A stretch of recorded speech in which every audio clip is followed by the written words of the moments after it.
A very good day to everyone. I hope that everyone is staying at home and safe during this pandemic.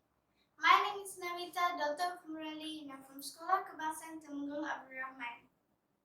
Have you heard about the story of the sheep of the downtrodden? No? Well then, listen carefully to the story that I'm going to tell you. The title of the book is The Chronicles of Narnia, The Voyage of the Downtrodden. Before that, let me introduce you the character of the story. Well, this is Peter, Susan, Edmund, Caspian, Lucy, Eustace, Aslan, and Ripperchip. This story is actually the third of the 7 fantasy novels in Chronicles of Narnia by British author C.S. Lewis.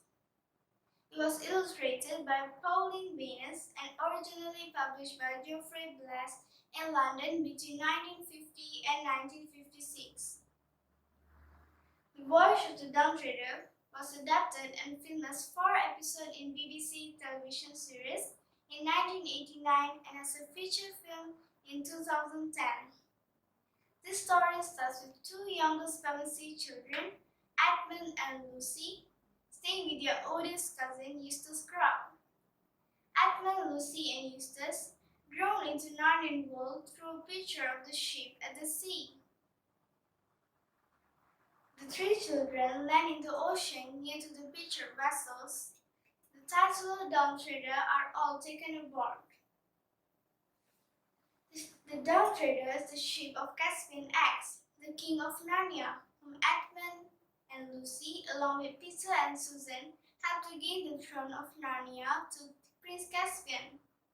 Edmund and Lucy was delighted to be back in the Narnian world, but Eustace is less enthusiastic, as he has never been there before and had taunted his cousin with his belief that this alternate universe had never been existed. The talking mouse Ripperchip was also on board. They first make a landfall in the Lone Island. Caspian reclaims the island for Narnia and replaces Gompus, the greedy governor, with Lord Byrne, whom he names the Duke of Lone Island. At the second island visit, Eustace leaves the group to avoid participating in the work they needed to render the ship seaworthy of the storm damaged ship, and hides in Dead Dragon Cave to escape from sudden downpour. But as he sleeps, he transforms into a dragon. It is only with Aslan's help he will be able to become human again. They narrowly escape from being sunk by a sea serpent and stop at the Deadwater Island, so named for a pool of water which turned everything immersing into gold. At the island where dreams come true, they rescue the desperate Lord Rook. Eventually, they reach the Island of Stars, where they find the remaining 3 lost lords in enchanted sleep. The downtrodden continue sailing into an area where more people dwell and the water turns sweet rather than salty. The crew objects, saying that as a king of Narnia, he has no right to abandon them. Caspian goes to his cabin in a temple, but returned to say that Aslan appeared in his cabin and told them that Eustace, Edmund, Lucy, and Eustace will go on.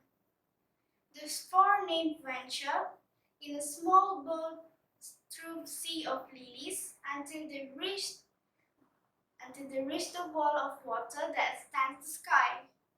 Eustace, Edmund, and Lucy finds a lamb who transforms into Aslan and tells them that Lucy and Edmund will never return to Narnia, and to learn to know him by another name in their own world. He then sent the children home. It is to mention that the 4 lords woke up again when Caspian returns to the island and married Rahman's daughter.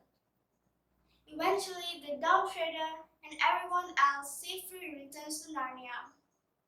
In a nutshell, reading through this book, I come to realization that friendship and bond amongst them are the reason for the successful voyage, alike to our school lives we share with our friends.